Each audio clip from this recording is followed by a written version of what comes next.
രുത് എന്നൊരു വിഷയത്തെക്കുറിച്ച് നമ്മൾ ചിന്തിക്കുകയാണ്. പ്രതികാരം ചെയ്യരുത്.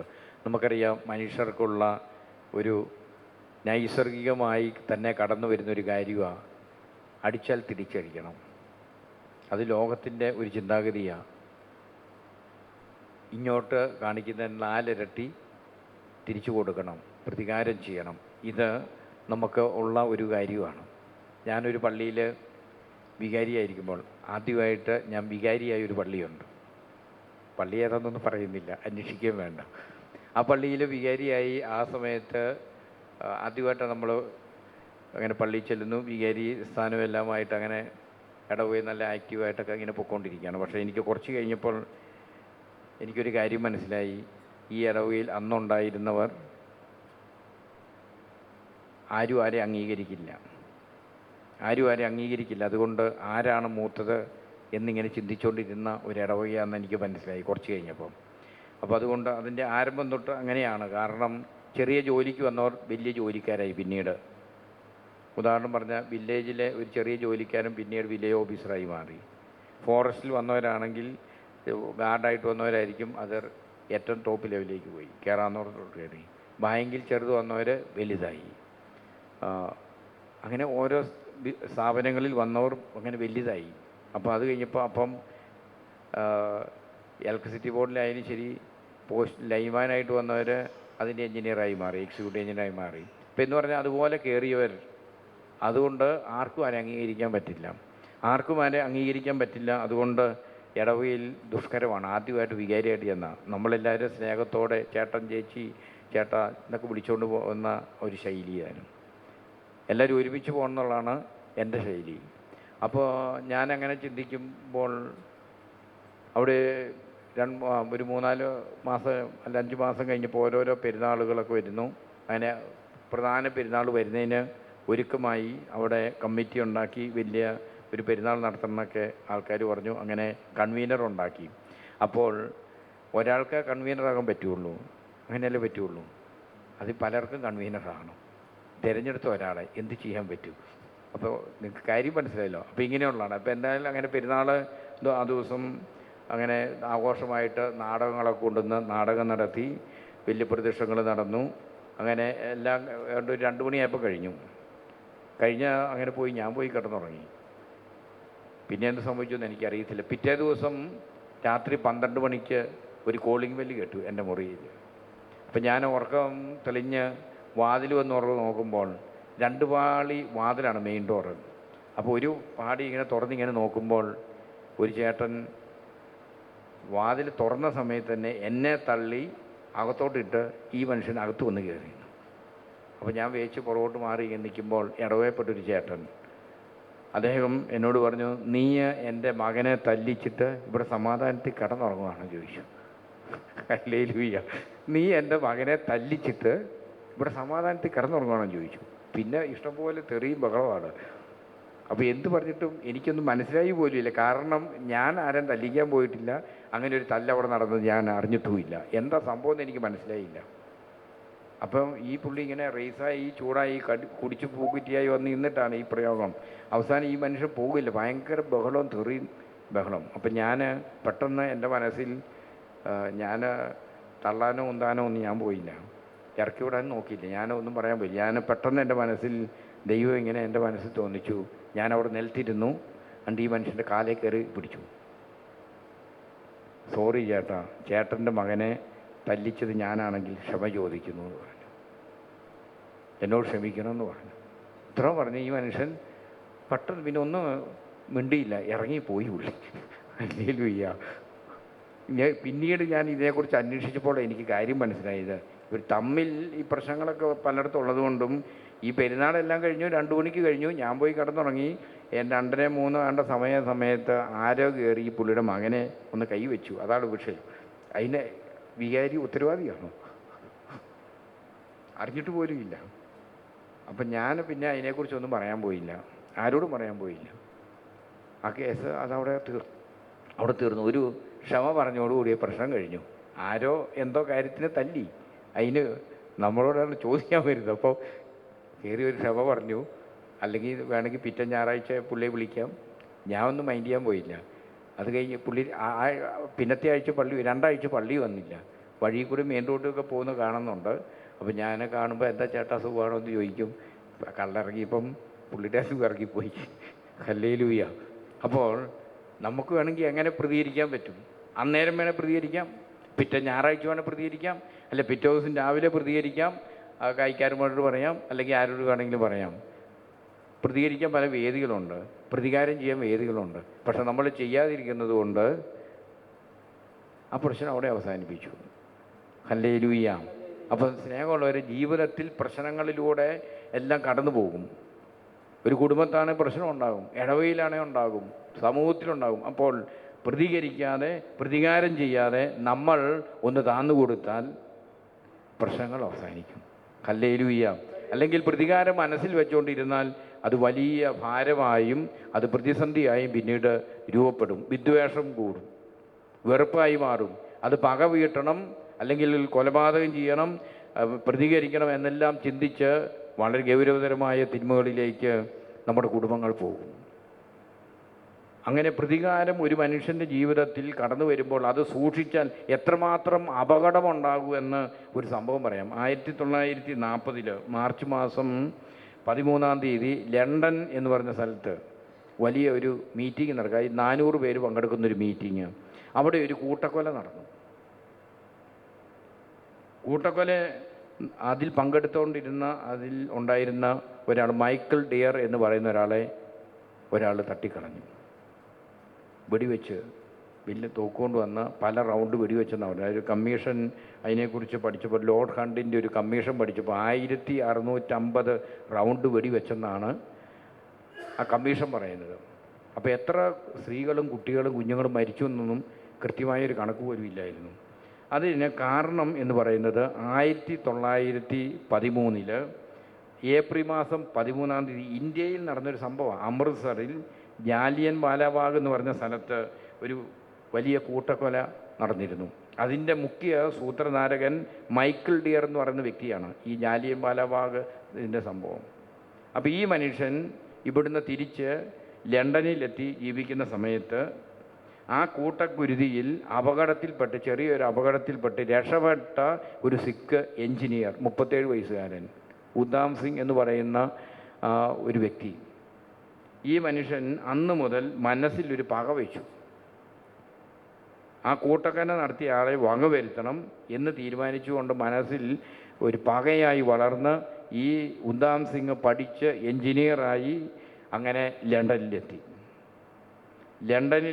ഈ മനുഷ്യനെ കണ്ടുപിടിക്കാൻ, അങ്ങനെ തട്ടിക്കളയണമെന്ന് വിചാരിച്ച് അങ്ങനെ നടക്കുമ്പോഴാണ് ഈ മീറ്റിങ്ങിൽ ഈ മനുഷ്യൻ വരുന്നു, അയാളെ തട്ടിക്കളയുന്നു.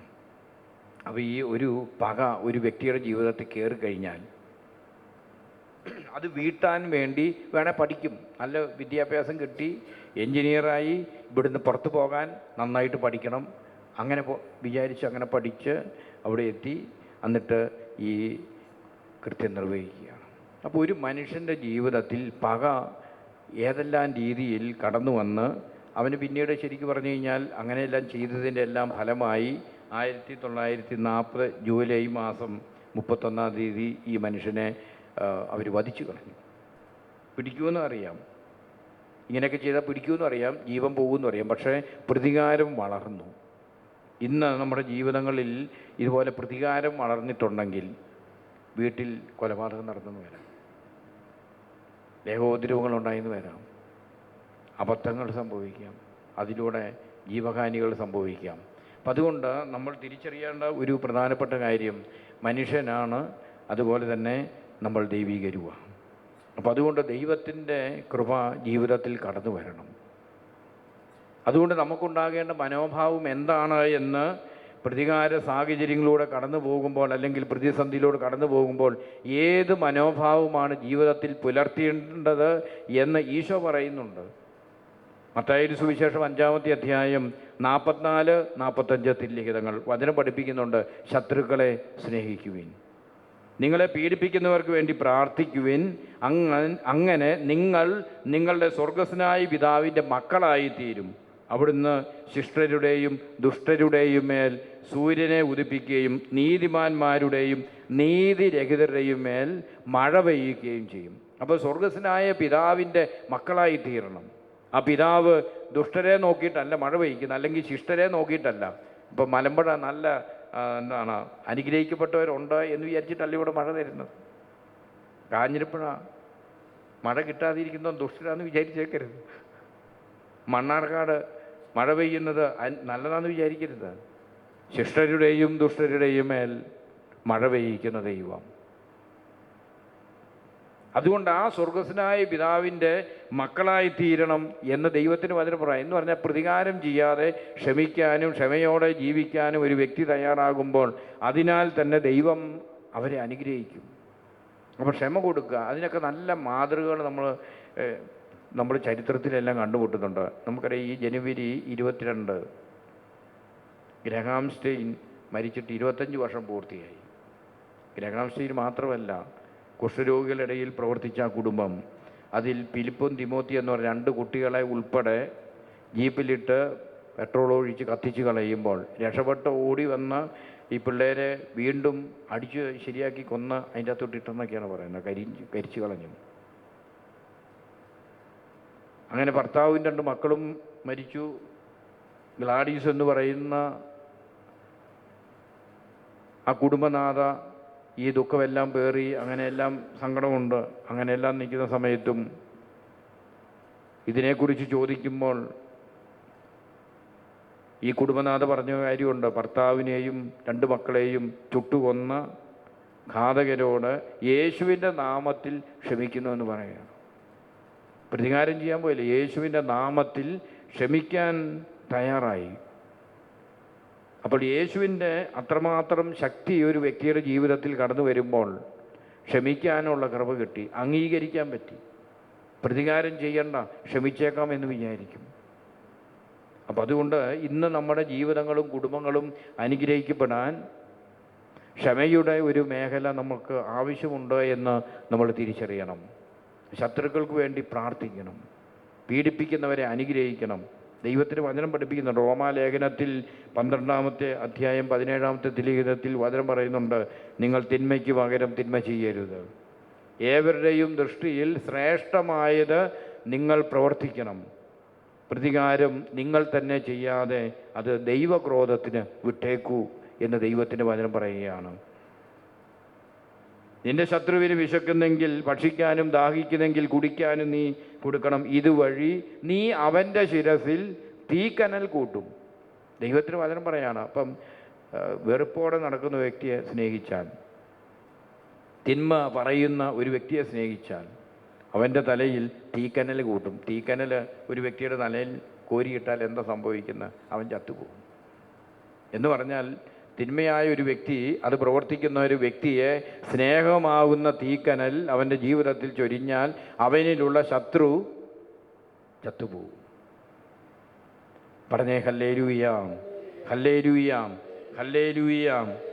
ഞാൻ വായിച്ചു ഓർക്കുന്നുണ്ട്, അമേരിക്കൻ പ്രസിഡൻ്റായിരുന്ന ജോർജ് വാഷിങ്ടൻ്റെ ഒരു സഹപാഠിയുണ്ട്. വെർജീനിയയിൽ പഠിച്ചുകൊണ്ടിരുന്ന കാലത്തെ ഒരു സഹപാഠിയാണ് പീറ്റർ മില്ലർ എന്ന് പറയുന്ന വ്യക്തി. ഈ പീറ്റർ മില്ലർ എന്ന് പറയുന്ന വ്യക്തി ഒരു വളരെ ഫേമസ് ആയിട്ടുള്ള ഒരു സുവിശേഷ പ്രഘോഷകനാണ്. അദ്ദേഹം സുവിശേഷ പ്രഘോഷം, വളരെ ഫേമസ് ആയിട്ടുള്ള സുവിശേഷ പ്രഘോഷമെല്ലാം നടക്കുമ്പോഴും അദ്ദേഹത്തിൻ്റെ എഫ്രാത്ത എന്ന് പറയുന്ന ഇടവകയിൽ മൈക്കൽ വിറ്റ്മാൻ എന്ന് പറയുന്നൊരു വ്യക്തിയുണ്ട്. അദ്ദേഹം എപ്പോഴും ഈ സുവിശേഷ പ്രഘോഷകനെ പീഡിപ്പിക്കും, തെറ്റായ കാര്യങ്ങൾ പറയും, അയാൾക്കെതിരായിട്ട് മാത്രമേ പ്രവർത്തിക്കുകയുള്ളൂ. അങ്ങനെ പ്രവർത്തിക്കുന്ന ആ ഇടവക്കാരൻ പീറ്റർ മില്ലർ, വിറ്റ്മാൻ എന്ന് പറയുന്ന ഈ നിരന്തരം ദ്രോഹിക്കുന്ന ഈ മനുഷ്യനെ രാജ്യദ്രോഹ കുറ്റത്തിന് പിടിച്ചകത്തിട്ടു, വധിക്കാൻ തീരുമാനിച്ചു. അമേരിക്കൻ ഗവൺമെൻറ് അദ്ദേഹത്തെ വധിച്ച് കൊന്നുകളയാൻ തീരുമാനിക്കുകയാണ്. അപ്പോൾ ഇങ്ങനെ കൊന്നുകളയാൻ പോകുന്ന ശത്രുവാണ്. ശത്രുവിനെ കൊല്ലും എന്ന് അറിയുമ്പോൾ, വധിച്ച് കളയുമെന്നറിയുമ്പോൾ നമുക്കാണ് ഓട്ടോമാറ്റിക്കായിട്ട് സന്തോഷമുണ്ടാകും. കാരണം അവനത് പണ്ടേ കിട്ടേണ്ടതായിരുന്നു എന്ന് നമ്മൾ പറയും, നമ്മൾ ഉറപ്പായിട്ടും പറയും. ഈ സുവിശേഷ പ്രഘോഷകൻ 116 കിലോമീറ്റർ നടന്ന് ജോർജ് വാഷിങ്ടൻ്റെ അടുത്ത് ചെല്ലുക, പ്രസിഡൻറ്റിൻ്റെ അടുത്ത് ചെന്നിട്ട് പറഞ്ഞു, ഇവനെ കൂട്ടുകാരനാണ്, ഒരുമിച്ച് ക്ലാസ്മേറ്റാണ്, പ്രസിഡന്റ് ജോർജ് വാഷിംഗ്ടൺ ക്ലാസ്മേറ്റ്, അതുകൊണ്ട് ആ സ്വാതന്ത്ര്യം വെച്ച് കയറി ചെന്നിട്ട് പറഞ്ഞു, ഈ വിറ്റ്മാനെ കൊന്നുകളയരുത്, ശിക്ഷ ഒഴിവാക്കണം എന്ന് പറഞ്ഞു. പക്ഷേ ജോർജ് വാഷിംഗ്ടൺ എന്ത് ചെയ്യുന്നറിയാവോ? വളരെ ഒതുക്കത്തിൽ ഒഴിഞ്ഞു മാറുകയാണ്. കാരണം അത് ക്ഷമിക്കാൻ പറ്റാത്ത തെറ്റാണ് ചെയ്തിരിക്കുന്നത്, ഇതിൻ്റെ അകത്ത് ഒരു ശിക്ഷ ഇളവ് ചെയ്തു തരാൻ പറ്റില്ല എന്ന് പറയുമ്പോൾ, ഈ വിറ്റ്മാൻ അങ്ങനെയാണെന്നൊക്കെ പറഞ്ഞു കഴിയുമ്പോൾ, ഈ പീറ്റർ മില്ലർ എന്ന് പറയുന്ന ഈ സുവിശേഷ പ്രഘോഷകൻ പുള്ളിയോട് പറഞ്ഞൊരു കാര്യമുണ്ട്, കഴിഞ്ഞ 20 വർഷമായിട്ട് എൻ്റെ ശത്രുവാന്ന് പറഞ്ഞാൽ, എന്നെ 20 വർഷമായിട്ട് ദ്രോഹിച്ചുകൊണ്ടിരിക്കുന്ന ഒരു മനുഷ്യനാണ് ഈ വിറ്റ്മാൻ, അതുകൊണ്ട് എൻ്റെ ശത്രുവായതുകൊണ്ട് അവനെ രക്ഷിക്കണം എന്ന് പറഞ്ഞു. ശത്രുവായതുകൊണ്ട് രക്ഷിക്കണം, കരുണ കാണിക്കണം എന്ന് ഈ പീറ്റർ മില്ലർ ജോർജ് വാഷിംഗ്ടൺ പ്രസിഡന്റിനോട് പറയുമ്പോൾ അദ്ദേഹത്തിന് കണ്ണുനീരിൽ നിന്നും കണ്ണുനീരൊഴുകിയെന്ന് പറഞ്ഞു. എന്നിട്ട് ആ ശിക്ഷ ഒഴിവാക്കിയെന്ന് പറയുകയാണ്. വിറ്റ്മാൻ ജീവിതത്തിലേക്ക് കടന്നു വന്നു എന്ന് പറയുകയാണ്. അത് അദ്ദേഹത്തിൻ്റെ മാനസാന്തരത്തിനും എല്ലാം കാരണമായി എന്ന് പറയുകയാണ്. അപ്പോൾ ഇത്ര കിലോമീറ്റർ ഒരു ശത്രു മരണപ്പെടുമെന്നറിഞ്ഞപ്പോൾ നടന്ന് 116 കിലോമീറ്റർ നടന്ന് എന്ന് അദ്ദേഹത്തിന് വേണ്ടി വാദിച്ചു എന്ന് പറയുമ്പോൾ അതിൻ്റെ അർത്ഥം എന്താ? അത്രമാത്രം പ്രതികാരത്തിൻ്റെ ശക്തിയോ അല്ലെങ്കിൽ ആ രീതിയോ അല്ല, മറിച്ച് ദൈവസ്നേഹത്തിൻ്റെ ഒരു അഗ്നി അദ്ദേഹത്തിൻ്റെ ജീവിതത്തിൽ അണയാതെ ഉണ്ടായിരുന്നു എന്നുള്ളതാണ്. അപ്പം നമ്മൾ ചരിത്രത്തിലൊക്കെ ഇതുപോലെയുള്ള വലിയ കാര്യങ്ങൾ ചെയ്ത വ്യക്തികൾ, സ്നേഹത്തിൻ്റെ വലിയ പ്രവർത്തനങ്ങൾ നടത്തിയ അനേകം വ്യക്തികളെയെല്ലാം നമ്മൾ ചരിത്രത്തിലും നമ്മുടെ ജീവിക്കുന്ന സമീപകാലങ്ങളിലെല്ലാം നമ്മൾ കണ്ടുമുട്ടിയിരുന്നു. നമുക്കറിയാം, ജോൺ പോൾ രണ്ടാമൻ പാപ്പ 1981 അലിയങ്ങ വെടിവെച്ചിടുമ്പോൾ കൊല്ലാൻ വേണ്ടി വെച്ചതാണ്. ഉദരത്തിന് ശസ്ത്രക്രിയയെല്ലാം കഴിഞ്ഞ് വെടിയുണ്ടയെല്ലാം മാറ്റി ആശുപത്രി വിടുമ്പോൾ പിന്നീട് പോയി കാണുന്നത് അലിയങ്ങ ജയിലിൽ കിടക്കുന്ന അവസ്ഥയാണ്. അദ്ദേഹത്തെ പോയി കണ്ട് സംസാരിച്ച്, അവർ രണ്ടുപേരും സംസാരിച്ച് അങ്ങനെ പിന്നീട് ആ ശിക്ഷയെല്ലാം ഒഴിവാക്കി എന്നൊക്കെ നമുക്കറിയാമല്ലോ. മാർപ്പാപ്പ അവൻ്റെ അടുത്ത് പോയി മുട്ടുകുത്തി എന്നാണ് പറയുന്നത്. അപ്പോൾ സ്നേഹമുള്ളവനെ തിന്മയ്ക്ക് പകരം തിന്മ ചെയ്യരുത്. മറ്റുള്ളവരുടെ മുമ്പിൽ ദൃഷ്ടിയിൽ ശ്രേഷ്ഠമായത് ചെയ്യണം എന്ന് ദൈവത്തിൻ്റെ വചനം പഠിപ്പിക്കുമ്പോൾ അങ്ങനെ ചെയ്യുന്ന ഒരു വ്യക്തിയുടെ ജീവിതത്തിൽ ദൈവത്തിൻ്റെ കൃപാവരങ്ങൾ കടന്നു വരും.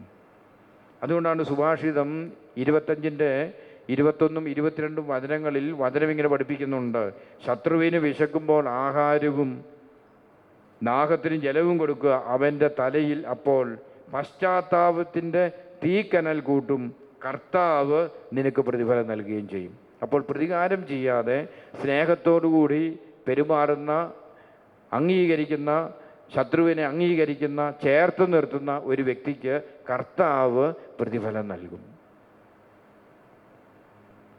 അതുകൊണ്ട് സ്നേഹമുള്ളവരെ, നമ്മുടെ അനുദിന ജീവിതങ്ങളിൽ നമുക്ക് ഒരു പുതിയ ഒരു ചൈതന്യം കിട്ടണം, ഒരു പുതുശക്തി കിട്ടണം. ശത്രുക്കളെ വെറുക്കാതിരിക്കാൻ, സ്നേഹിക്കാനുള്ള ഒരു ശക്തി, അവർക്ക് വേണ്ടി പ്രാർത്ഥിക്കാനുള്ളൊരു ശക്തി. അങ്ങനെ ഇന്നു മുതൽ ഒന്ന് പ്രാർത്ഥിച്ചു നോക്കിക്കേ, ഒത്തിരി അത്ഭുതങ്ങൾ ദൈവം ഇടപെടാൻ തുടങ്ങും. അത് നമ്മുടെ വീട്ടിലായിരിക്കും, വീട്ടിലുള്ളവരായിരിക്കും നമ്മുടെ ശത്രുക്കൾ, അല്ലെ കുടുംബക്കാരായിരിക്കും ശത്രുക്കൾ, അല്ലെങ്കിൽ സഹപാഠികളായിരിക്കും, അയലോകക്കാരായിരിക്കും, അല്ലെ നമ്മെപ്പോലെ അതേ ഫീൽഡിലുള്ളവരായിരിക്കും നമ്മുടെ ശത്രുക്കൾ. ഒന്ന് പ്രാർത്ഥിച്ചു നോക്കിക്കേ, ഒന്ന് ക്ഷമിക്കാനുള്ള കൃപയ്ക്ക് വേണ്ടി പ്രാർത്ഥിച്ചേ, അവരെല്ലാം മനസ്സിലോർത്തേ. ദൈവത്തിൻ്റെ പ്രതിഫലം ജീവിതത്തിൽ കടന്നു വരും. സുഭാഷിതം 25-ന്റെ 22 പറയാം, കർത്താവ് നിനക്ക് പ്രതിഫലം നൽകും. അപ്പം അതുകൊണ്ട് കർത്താവിൽ നിന്നും പ്രതിഫലം കിട്ടാൻ, കർത്താവിൽ നിന്ന് അനുഗ്രഹം കിട്ടാൻ ഒരുപക്ഷെ നമ്മുടെ ജീവിതത്തിലുള്ള പ്രതികാര ചിന്തകൾ തടസ്സമായിട്ട് മാറുന്നുണ്ടെങ്കിൽ, പ്രതികാര ചിന്തകൾ തടസ്സങ്ങളായി നിൽക്കുന്നുണ്ടെങ്കിൽ അത് നമുക്ക് വിട്ടുകളയാം.